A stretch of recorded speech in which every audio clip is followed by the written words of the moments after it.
নমস্কার, আমি ঝুমু। আমি আপনাদেরকে আজকে ওটস আর সামান্য সুজি দিয়ে আর সামান্য উপকরণ কিছু দিয়ে আমি ওটসের কুকিজ বানাবো। আমি এখানে নিয়ে নিচ্ছি ওটসের পাউডার, যেটার মাপ হচ্ছে 2.5 কাপ। কফি কাপ আছে, কফি কাপের 2.5 কাপ ওটসের পাউডার মিক্সিতে আমি ঘুরিয়ে নিয়েছি। আর দিয়েছি 1/2 কাপ ফাইন সুজি। এখানে নিয়েছি 1/2 কাপ ফাইন চিনি আর পাউডার করে নিয়েছি। এখানে নিয়েছি ছোট চামচে 1 চামচ বেকিং পাউডার আর 1/2 চামচ বেকিং সোডা।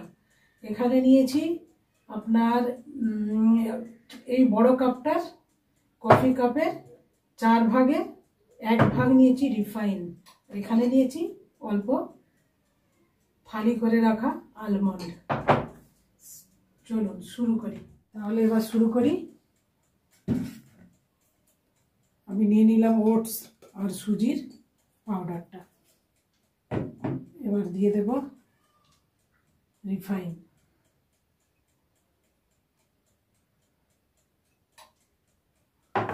এবার দিয়ে দেব চিনি।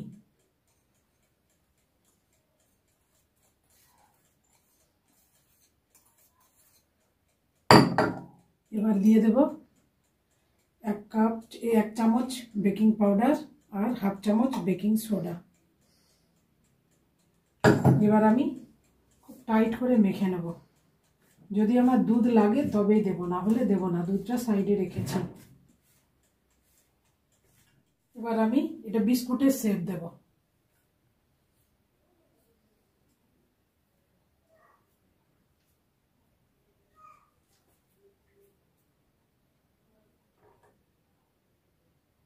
একটা আলমন্ড দিয়ে দিলাম। আর আমি ট্রেটা একটু গরম করে গ্রিস করে রেখেছিলাম ঘি দিয়ে, যাতে একটু বিস্কুটের ফ্লেভারটা ভালো হয়। আর একটু চেপে চেপে এটাকে লাড্ডুটা করবেন। চেপে চেপে লাড্ডু পাকিয়ে তারপর এরকম চেপে দেবেন, একটু চেপে চেপে দেবেন, সাইডগুলো যাতে ফেটে না যায়।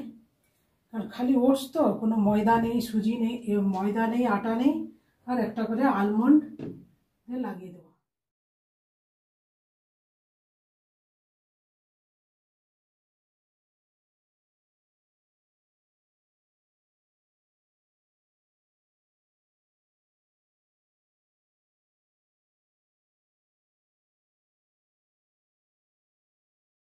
দেখুন বন্ধুরা, আমি এটা বিস্কুট শেপ দিয়ে বানিয়ে নিয়েছি। দেখুন কত সুন্দর লাগছে, প্যাড়ার মতো লাগছে। এবার আমি ওটিজিটা 5 মিনিট প্রিহিট করে রেখেছিলাম। এবার 180 ডিগ্রিতে 45 মিনিটস আমি বেক করতে দেব। দেখুন কত সুন্দর বিস্কুট হয়েছে। 4 পিস আপনি চা বা কফির সঙ্গে যদি সকালবেলা খান, আপনার পেট ভরে যাবে। ঠিক আছে, রাখি। সবাই ভালো থাকবেন, সুস্থ থাকবেন।